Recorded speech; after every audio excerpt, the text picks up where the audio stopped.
Hi hello ಎಲ್ಲರಿಗೂ ನಮಸ್ಕಾರ. ಕನ್ನಡ ಕಿಚನ್ಗೆ ಸ್ವಾಗತ. ಮಳೆಗಾಲದಲ್ಲಿ ನಮಗೆ ಟೀ ಜೊತೆಗೆ ಸಂಜೆ ಏನಾದರೂ ಸ್ನ್ಯಾಕ್ಸ್ ತಿನ್ನಬೇಕು ಅಂತ ಅನಿಸುತ್ತೆ. ಆಗ ನಾವು ಈ ಥರ ಈಸಿಯಾಗಿರೋ ಸ್ನ್ಯಾಕ್ಸ್ನ ಮನೆಯಲ್ಲಿ ಸಂಜೆ ಹೊತ್ತಿಗೆ ಮಾಡಿಕೊಂಡ್ರೆ ಟೀ ಜೊತೆಗೆ ತುಂಬಾ ರುಚಿಯಾಗಿರುತ್ತೆ. ಹಾಗೆ ವಿಡಿಯೋ ನೋಡ್ತಿರೋರು ಪ್ಲೀಸ್ ನಮ್ಮ ಚಾನಲನ್ನು ಸಬ್ಸ್ಕ್ರೈಬ್ ಮಾಡ್ಕೊಳ್ಳಿ, ಹಾಗೆ ಬೆಲ್ ಐಕಾನ್ನ ಕ್ಲಿಕ್ ಮಾಡಿ. ಇವತ್ತಿನ ವಿಡಿಯೋದಲ್ಲಿ ಗೆಣಸಿನ ಪುಡಿನ ಹೇಗೆ ಮಾಡೋದು ಅಂತ ನೋಡೋಣ. ಗೆಣಸಿನ ಪುಡಿ ಮಾಡೋದಕ್ಕೆ ನಾನಿಲ್ಲಿ ಮೊದಲಿಗೆ 1 ಬೌಲ್ನಷ್ಟು ಕಡಲೆ ಹಿಟ್ಟನ್ನ ಒಂದು ಪಾತ್ರೆಗೆ ಹಾಕೊಂಡಿದ್ದೀನಿ. ಅದಕ್ಕೆ ರುಚಿಗೆ ತಕ್ಕಷ್ಟು ಉಪ್ಪು, 1/4 ಸ್ಪೂನಷ್ಟು ಜೀರಿಗೆ, ಅರ್ಧ ಸ್ಪೂನಷ್ಟು ಅಚ್ಚಕಾರದ ಪುಡಿ, ಹಾಗೆ 1/4 ಟೀ ಸ್ಪೂನಷ್ಟು ಅರಿಶಿನ, ಹಾಗೆ 1/4 ಟೀ ಸ್ಪೂನಷ್ಟು ಓಂಕಾಳನ್ನು ಈ ಥರ ಕೈಯಲ್ಲಿ ಪುಡಿ ಮಾಡಿ ಹಾಕ್ತಿದ್ದೀನಿ. ಹಾಗೆ ಇದಕ್ಕೆ ಸ್ವಲ್ಪ ಸ್ವಲ್ಪ ನೀರನ್ನು ಹಾಕಿ ಚೆನ್ನಾಗಿ ಮಿಕ್ಸ್ ಮಾಡ್ಕೊಳ್ಳಿ. ಯಾವುದೇ ರೀತಿ ಗಂಟು ಉಳಿಬಾರ್ದು, ಆ ರೀತಿ ಈ ಕಡಲೆ ಹಿಟ್ಟನ್ನ ಚೆನ್ನಾಗಿ ನೀರು ಹಾಕಿ ಮಿಕ್ಸ್ ಮಾಡ್ಕೊಳ್ಳಿ. ಒಂದೇ ಸಲ ನೀರನ್ನು ಹಾಕಿ ಮಿಕ್ಸ್ ಮಾಡ್ಕೊಳ್ಳೋದಕ್ಕೆ ಹೋಗಬೇಡಿ. ಒಂದ್ಸಲ ಕನ್ಸಿಸ್ಟೆನ್ಸಿ ನೋಡಿಕೊಂಡು ನೀರನ್ನು ಹಾಕಿ ಮಿಕ್ಸ್ ಮಾಡ್ಕೊಳ್ಳಿ. ಈ ಹದದಲ್ಲಿದ್ದರೆ ಸಾಕು. ನಾನಿಲ್ಲಿ ಮಿಕ್ಸ್ ಮಾಡಿ ಆಗಿದೆ ಕಡಲೆ ಹಿಟ್ಟನ್ನ. ನಂತರ ನಾನಿಲ್ಲಿ ಗೆಣಸನ್ನ ಕಟ್ ಮಾಡ್ಕೊಳ್ತಿದ್ದೀನಿ.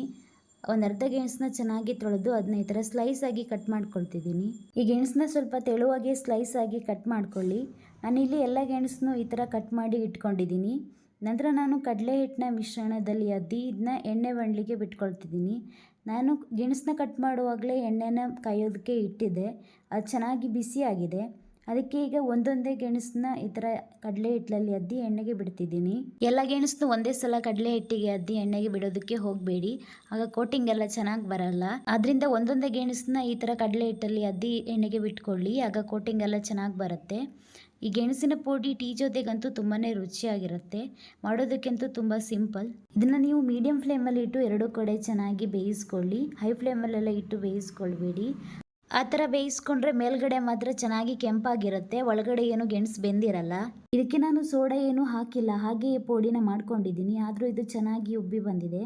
ಇದೀಗ ಎರಡು ಕಡೆ ಚೆನ್ನಾಗಿ ಬೆಂದಿದೆ. ಈಗ ಪುಡಿ ರೆಡಿಯಾಗಿದೆ. ನೀವು ಇದೇ ಥರ ಮನೆಯಲ್ಲಿ ಪುಡಿ ಮಾಡಿ ತಿನ್ನಿ. ಹೇಗೆ ಬಂದಿದೆ ಅಂತ ಕಮೆಂಟ್ ಮಾಡಿ. ನಿಮಗೆ ಈ ವಿಡಿಯೋ ಇಷ್ಟ ಆದರೆ ಪ್ಲೀಸ್ ಒಂದು ಲೈಕ್ ಮಾಡಿ, ಶೇರ್ ಮಾಡಿ, ಕಮೆಂಟ್ ಮಾಡಿ. ಹಾಗೆ ನಮ್ಮ ಚಾನಲನ್ನು ಸಬ್ಸ್ಕ್ರೈಬ್ ಮಾಡಿಕೊಂಡು ಸಪೋರ್ಟ್ ಮಾಡಿ. Thank you.